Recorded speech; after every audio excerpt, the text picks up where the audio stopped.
नमस्कार, मैं मनदीप कौर और आप देख रहे हैं यमुनानगर सिटी न्यूज़। और इस समय हम पहुंच चुके हैं जिला यमुनानगर के सचिवालय में और सिंह गुज्जर जी एक बार फिर से हमारे चैनल पर हमारे साथ जुड़ चुके हैं। आज की इस खास समस्या को लेकर, मुद्दे को लेकर ये हमारे चैनल पर हमारे साथ लाइव जुड़े हैं, तो आगे के लिए कर लेते हैं इनके साथ सीधी वार्तालाप। देखिए, मामला बड़ा सीरियस है और जनता के स्वास्थ्य से जुड़ा हुआ है और ये कह सकते हैं कि इस तरह की लूटपाट है। एक लूटपाट होती है पैसे के दम पे या पैसा लूट लिया जाता है, लेकिन एक लूटपाट इंसान के जिस्म को लूटने की बात होती है, इंसान को लूटने की काट कर लूटने की बात होती है। मैं एक ब्रीफ में बताना चाहूँगा मामला क्या है। आज से 2 साल पहले 2020 में हार्ट केयर के खिलाफ हमने कंप्लेंट की थी, जिसमें खुद मैं शिकायत करता था। अपने भाई को वहाँ एडमिट कराया था, एक उसको प्रॉब्लम हुई थी हार्ट की, लेकिन वहाँ हार्ट केयर के डॉक्टरों ने एक रात को एक पैकेज बना के दिया था कि आपको 4 से 5 लाख रुपए जमा कराने पड़ेंगे और आपके भाई को स्टंट डालने पड़ेंगे। और उस भाई को आप साथ देख सकते हो, और उसको ऐसा भय बनाया था कि भाई अगर यहाँ से लेके जाओगे तो रास्ते में डेथ हो सकती है, मौत हो सकती है। उसके बाद हमने जब चेक कराया दूसरे डॉक्टरों से और पीजीआई से, पता लगा कि वो बिल्कुल फ्रॉड था, झूठ था। और उसके बाद हमने शिकायत की तो बाद में पता लगा उसी हार्ट केयर के डॉक्टरों ने लगभग 2000 लोगों को शहर के अंदर स्टंट डालने का काम किया, और जिसमें से 3 से 4 लोगों की डेथ भी हो चुकी थी। उसके बाद हमने देख सकते हैं वो दरखास्त में दिखाना चाहूँगा कब की है, 20 फरवरी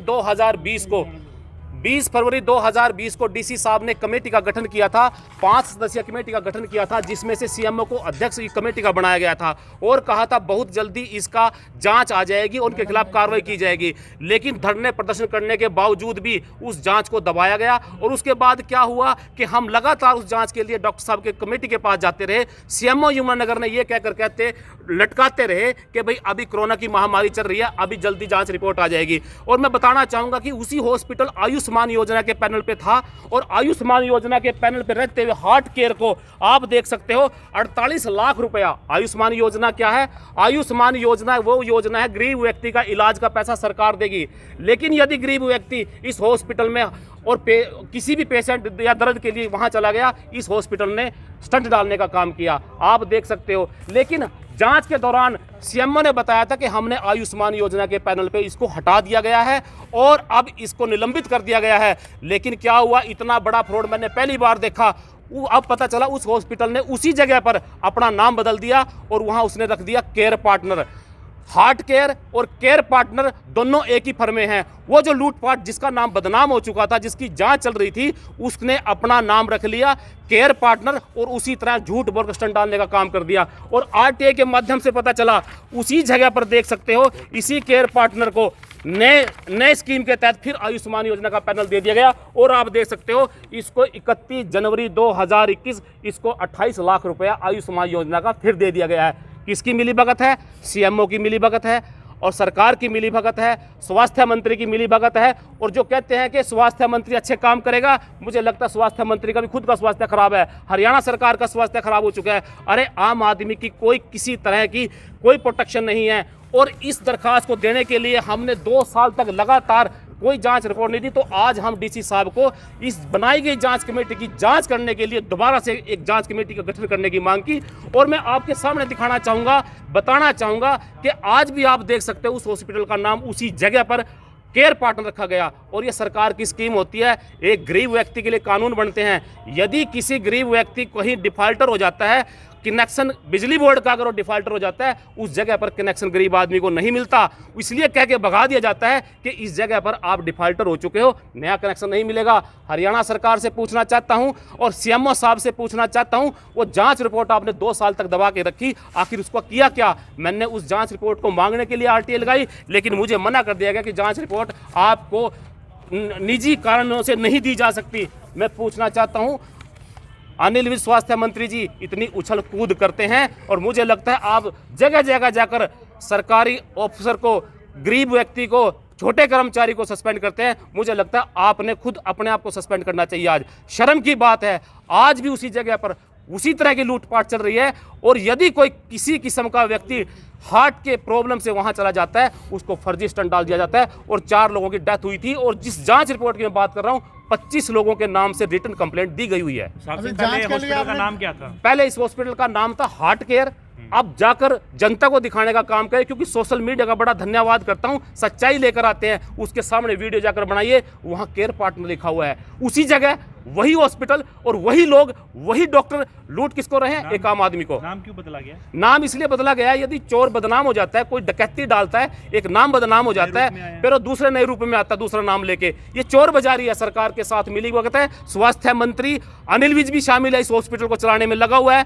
और सीएमओ साहब भी, क्योंकि जैसे आरोप लगेंगे रिकॉर्ड देकर यही कहूंगा, अनिल विज चला रहा है इस हॉस्पिटल को, स्वास्थ्य मंत्री चला रहा है और सीएमओ चला रहा है, जिसने जांच को दबाया गया। और एक बात और बताना चाहूंगा, इसके खिलाफ इस स्टंट कांड में एक व्यक्ति की डेथ हुई थी। हमारे एडवोकेट खुराना जी आने वाले हैं, उसके फादर की डेथ हुई थी जब भी इसकी जांच सीएमओ विजय दहिया को दी गई थी। उस टाइम ये अम्बाड़ा के सीएमओ थे। मैं पूछना चाहता हूं आखिर जांच इसी को क्यों दी जाती है? इसलिए मैं प्रार्थना करता हूं, डीसी साहब से प्रार्थना की है कि इसकी जांच इंडिपेंडेंट एजेंसी बनी है। सर जांच के नाम पर क्या बताया जाता है? 2 साल हो चुके हैं, जांच क्या जांच करी है? देखिए, जांच नहीं कर रही है, जांच कर रहे हैं लोगों की, शहर के लोगों की, किसके पास कितना पैसा है, किससे कितना लूटना है, इनकी जांच इस तरह की चलती है। और अनिल विज जी जो कहते हैं कि मैं बहुत ईमानदार हूं, हरियाणा सरकार का मुख्यमंत्री कहता है बहुत ईमानदार हूं, हरियाणा सरकार कहती है बहुत ईमानदार है, इनकी पोल खुल चुकी है। इस तरह की घपलेबाजी और घोटालेबाजी कर रहे हैं। मैं यकीन नहीं आता, आपके सामने रिकॉर्ड लेके खड़ा हूं, इस हॉस्पिटल को आयुष्मान योजना के तहत फिर से 28 लाख रुपए दे दिया गया है। आपके भाई का भी कुछ टेंशन डालने लगे। मैं कहता हूँ भाई सामने खड़ा हुआ है, जिसको इन्होंने कहा था कि भाई इसकी जान नहीं बच सकती, इसको 3 से 4 स्टंट डलेंगे, और वो आज आपके सामने 2 साल हो गया प्रॉपर अपनी लड़ाई लड़ रहे हैं हम। मुख्यमंत्री जी को एप्लीकेशन दे रहे हैं जी, और इनके ऊपर ही वो लगा रहे हैं कि मिले हुए हैं, तो फिर एप्लीकेशन देने का फायदा? मुझे लगता है कि एप्लीकेशन जनता को देनी चाहिए। अब वो वक्त आ गया, हम अपनी शिकायतें जनता को पास लेके जाएंगे। ये लोग कुछ करने वाले नहीं है। अरे प्राइवेट स्कूल इनके चल रहे हैं, प्राइवेट हॉस्पिटल इनके चल रहे हैं, जनता से कोई लेना देना नहीं है। लेकिन फिर भी मैं आपके चैनल के माध्यम से प्रार्थना करूंगा कि जनता को जागने की जरूरत है और उस हॉस्पिटल से बचने की जरूरत है। गलती से यदि कोई वहां चला गया पेट दर्द के नाम से, उसको स्टंट डाल के वहां से भेजता है। पीड़ित व्यक्ति है उनका, मैं कहता हूं पीड़ित व्यक्ति वही है जिस क्या हुआ था? क्या हुआ था उस दिन? क्या 30 जनवरी 2020 की रात को मेरा सीने में दर्द हुआ था। हर बार अपनी बुलंद आवाज तो मैं वहाँ सचदेव हॉस्पिटल में गया, तो उन्होंने मेरे को बोले भाई आप हार्ट केयर सेंटर में, डॉक्टर साहब है नहीं, हार्ट केयर सेंटर में ले जाओ।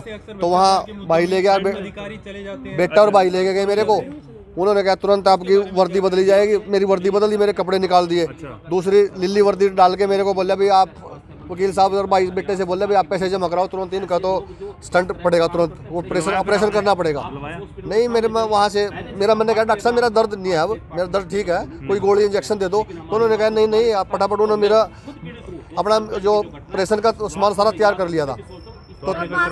तो तुरंत उसके बाद हम दाबड़ा हॉस्पिटल में गए। तो आज आपके अंदर स्टंट ना मैंने 1 साल सिर्फ दवाई खाई, उसके बाद आज तक मेरा कोई दर्द नहीं। चाहेंगे कार्रवाई? सब ऐसे डॉक्टर के आए तो डाकू हैं पूरे। आज जो सबसे ज्यादा लूट खसोट कर रहे हैं यहाँ के डॉक्टर कर रहे हैं, और डॉक्टरों से आज जनता बहुत परेशान है। और 2 साल से हमने धरना प्रदर्शन भी किए, किसान यूनियन के बैनर के नीचे पूरा किया, लेकिन आज तक डॉक्टर विजय दहिया जी ने कोई रिपोर्ट नहीं दी। और दोबारा अपने वकील साहब ने सारा कुछ बता दिया, RTI के माध्यम जो भी मिला सब मिला, और आज मैं बिल्कुल स्वस्थ हूँ, ना मेरा कोई आज तक मेरा स्टंट पड़ा। साहब से प्रार्थना की है कि या तो 15 दिन के अंदर जांच रिपोर्ट आ जाए, नहीं तो फिर हम उसी हॉस्पिटल के सामने बैठेंगे, वहीं धरना देंगे और हम इस जांच को दबाने नहीं देंगे। ये इस तरह का मामला है कि एक लूटपाट किसी से की जा सकती है, बर्दाश्त हो जाती है, लेकिन व्यक्ति के स्वास्थ्य से ही एक स्वस्थ व्यक्ति को स्टंट डालकर 3 से 4 लाख रुपया रात को लूटने का काम यहाँ के वो हार्ट केयर उसके साथ मिले हुए हैं। यहाँ के डॉक्टर सरकारी जो हॉस्पिटल जिन्होंने जांच करने का जिम्मा लिया था वो उनके साथ मिले हुए हैं। आप तो वकील हैं, आपके तो हम जिला सचिवालय से साहिब सिंह एडवोकेट जी हमारे चैनल के साथ लाइव जुड़े थे। आगे की जानकारी के लिए हमारे यमुनानगर सिटी न्यूज़ चैनल को ज़्यादा से ज़्यादा लाइक कमेंट शेयर करें। वीडियो जर्नलिस्ट मनप्रीत के साथ यमुनानगर से मनदीप कौर की रिपोर्ट।